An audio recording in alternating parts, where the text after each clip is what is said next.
का टॉपिक बहुत ही शानदार होने वाला है। क्यों दोस्तों? मैं यहाँ पढ़ाने के लिए नहीं हूँ दोस्तों, मैं सिखाने के लिए हूँ। मेरा उद्देश्य क्या है? आज हम लोग करने वाले हैं दोस्तों इन्फिनेटिव के पैसिव वॉइस, राइट। मैं वर्ब का चैप्टर पढ़ाऊंगा, तो इनको सबको डिटेल में वन बाय वन हम लोग काम कोई पेंडिंग में है और उसको आपको करना है, ये दिखाने के लिए हम लोग इजेमार वॉज वर्ब के बाद में 2+V1 रखते हैं। हेलो तुमको पैसिव वॉइस सीखना है, कहीं ना कहीं आपकी मजबूरी है, right. I am to teach you and you are to be taught by me.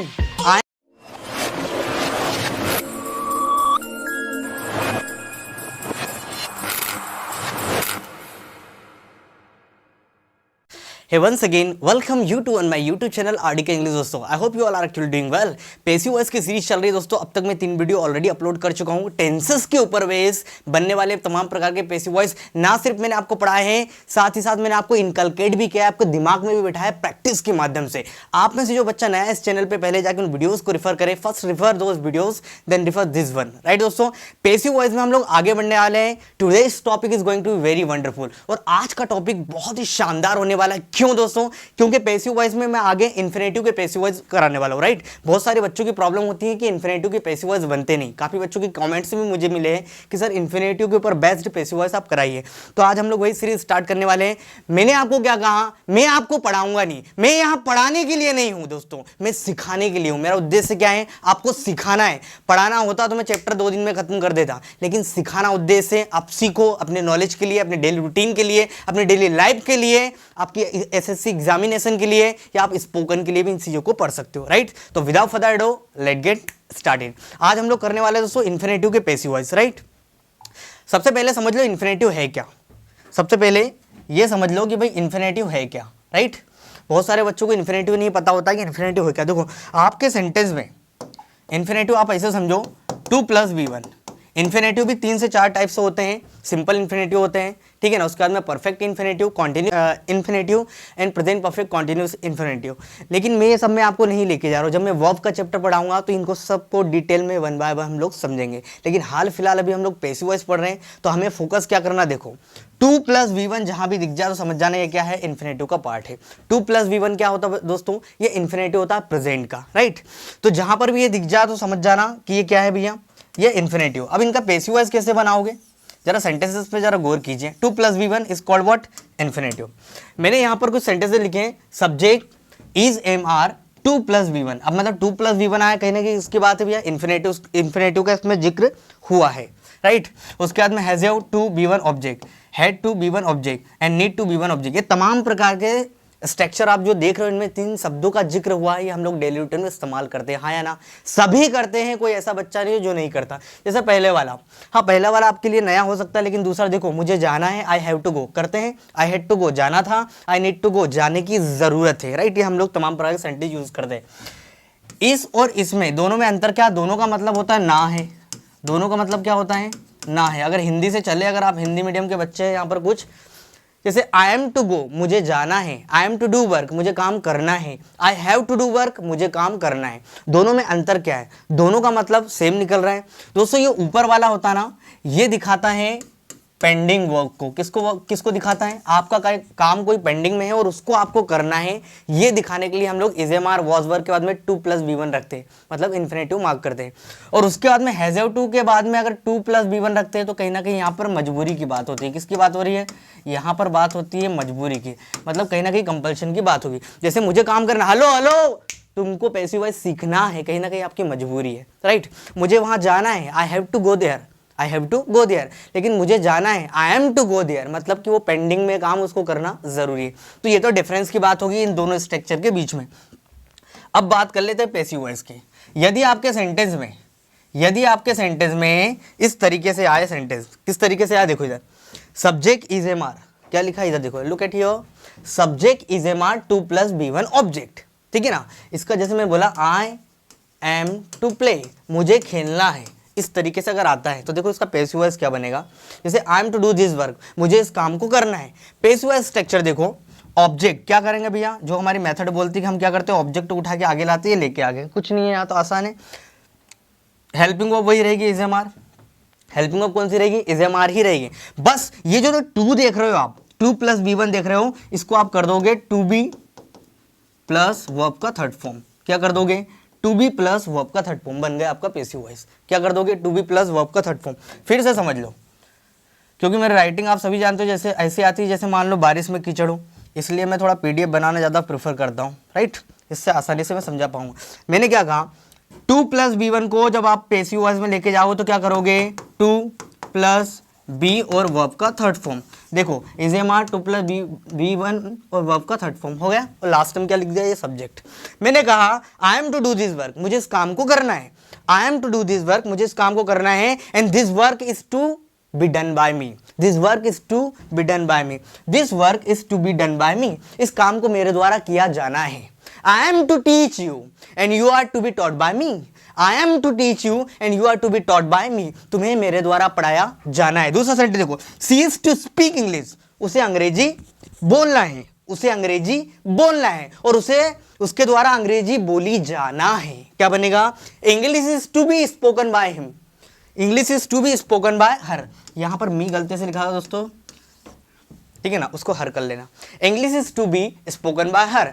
I am to kill you and you are to be killed by me, I am to kill you and you are to be killed by me, मुझे तुम्हें मारना है और तुम्हें मेरे द्वारा मारा जाना है। I am to make videos, I am to make videos and videos are to be made by me.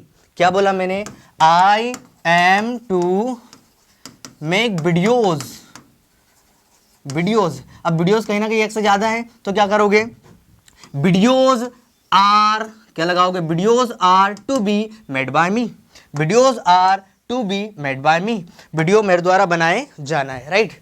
I am to call you and you are to be called by me, I am to call you and you are to be called by me. आसानी से समझ में आ रहा भैया structure. फिर से क्या किया हम लोगों ने, कुछ नहीं किया। मैंने कहा चलिए, I am to see her, I am to see her, मुझे उसे देखना है, and she is to be seen by me, उसे मेरे द्वारा देखा जाना है, she is to be seen by me. समझ में आ गया भाई स्ट्रक्चर। चलिए आगे बढ़ते हैं। अगला स्ट्रक्चर देखो, अगला भी आपका ये सब्जेक्ट हैज टू लगाओ, बी वन लगाओ और ऑब्जेक्ट किस तरीके से बनाओगे, ये देखो। अब दूसरा वाला देख लो भैया, subject has to be one object, ये रखा आपका subject has to be one और ऑब्जेक्ट, राइट। और इसका ऑब्जेक्ट मतलब पैसिव वॉइस क्या होगा, ये उठा के लेके आ गए आप ऑब्जेक्ट को, पहले हैज टू सेम बेसिक वैसे रहेगा, कोई चेंजेस नहीं करना है। फिर टू और बी वन को क्या करना है, टू बी और वर्ब का third form. To plus be one को क्या करना है, टू बी वर्ब का third form. To plus be one को क्या करना भैया, टू बी वर्ब का थर्ड फॉर्म और सब्जेक्ट। क्या हुआ इसका मतलब, देखो I have to talk, I have to confine her, ये टॉक को हटा दो इसको, I have to confine her, मुझे उसे कैद करना है, I have to confine her, मुझे उसे कैद करना है और उसे मेरे द्वारा कैद किया जाना है। She has to be confined by me, she has to be confined by me. I have to make videos and videos have to be made by me, I have to make videos and videos have to be made by me, ठीक है ना। मुझे mobile खरीदना है, I have to purchase mobile, mobile मेरे द्वारा खरीदा जाना है, तो मोबाइल हैज, एक है तो हैज लगाऊंगा ना, mobile has to be purchased by me, right. दूसरा sentence, Ram has to watch movies, Ram को मूवी देखना है और मूवी राम के द्वारा देखी जाना है, मूवी राम के द्वारा देखी जाना है, movie has to be watched by Ram. I hope मेरा पॉइंट आपको क्लियर हो गया होगा। कुछ नहीं है, बहुत आसान है, दिमाग में बिठा दूंगा, बस वीडियो के अंत तक बने रहें। अगला स्ट्रक्चर देखो दोस्तों, सारी इन्फिनेटिव की कैटेगरी में हम लोग चल रहे हैं। अब अगला स्ट्रक्चर आप ये देख पा रहे हो, देखो एक और होता है पास्ट, ये तो ये जो है ना इसी का पास्ट हो जाए, has have to be one object, मुझे इंग्लिश बोलना है, इंग्लिश मेरे द्वारा बोली जाना है, I have to speak English, English has to be spoken by me, पर she had to come here, she had to speak English, English उसे अंग्रेजी बोलना था, उसे अंग्रेजी बोलना था, इंग्लिश उसके द्वारा बोली जाना था, English had to be spoken by her. इसका मैंने स्ट्रक्चर नहीं लिखा, इसका भी सेम रहेगा। यहाँ पे क्या कर दोगे आप, ऑब्जेक्ट हेड कर दोगे, टू बी वर्ब का थर्ड फॉर्म और अदर वर्ड, इंग्लिश ये होगा, English had to be spoken by me, spoken by me, English had to be spoken by me. I hope मेरा पॉइंट आपको क्लियर हो गया हुआ है। English had to be spoken by me, English मेरे द्वारा बोली जाना था, ठीक है ना। I had to kill you and you had to be killed by me, I had to kill you and you had to be killed by me. मुझे तुम्हें मारना था और तुम्हें मेरे द्वारा मारा जाना था, right. I had to scold you, I had to scold you, मुझे तुम्हें डांटना था और तुम्हें मेरे द्वारा डांटा जाना था। You had to be scold by me, कैसा बनेगा? You had to be scold by me. समझ में आ रहा भैया? मुझे पत्र लिखना था, I had to write a letter, पत्र मेरे द्वारा लिखा जाना था। Letter had to be written by me, letter had to be written by me, letter had to be written by me. मुझे डांस करना था, आई हैड टू डांस, और डांस मेरे द्वारा किया जाना था। Dance had to be done by me. मुझे तुम्हें एक गिफ्ट देना था, I had to give you a gift, I had to give you a gift, और तुम्हें मेरे द्वारा एक गिफ्ट दिया जाना था। A gift had to be given to you by me, a gift had to be given to you by me. I hope मेरा point आपको क्लियर हो गया होगा। नीड टू के साथ भी यही पिक्चर भैया, देख लो जरा लास्ट वाला, शायद इसमें नहीं है, यहीं पे हम लोग कंफर्म कर लेते। अच्छा, ये नीड टू वाला ऑलरेडी आ चुका है, हो गया। चलो नीड टू का देख लेते हैं, नीड टू का लिखा हुआ है, ओके डन। तो ये हो गया। अब नीड टू का लास्ट वाला देख लो भैया। यहाँ पर अब दोस्तों एक चीज़ सुधार लेना, need to be one object, ये है subject, needs to be one object, right. See need to play hockey, यहाँ पर इज़मार को काट दो, ठीक है ना, ये गलती से हो गया फ्रेम, बस इतना ही बनेगा। क्या करा हम लोगों ने? ऑब्जेक्ट नीड और नीड्स सिंगुलर है तो नीड्स टू बी और वर्ब का थर्ड फॉर्म। जैसा मैंने कहा सी नीड्स टू प्ले हॉकी, उसे हॉकी खेलने की ज़रूरत है। सी नीड्स टू प्ले हॉकी, उसे हॉकी खेलने की ज़रूरत है, और हॉकी उसके द्वारा खेले जाने की ज़रूरत है। Hockey needs to be played by her, hockey needs to be played by her, ये आप ऐसा बना सकते हो।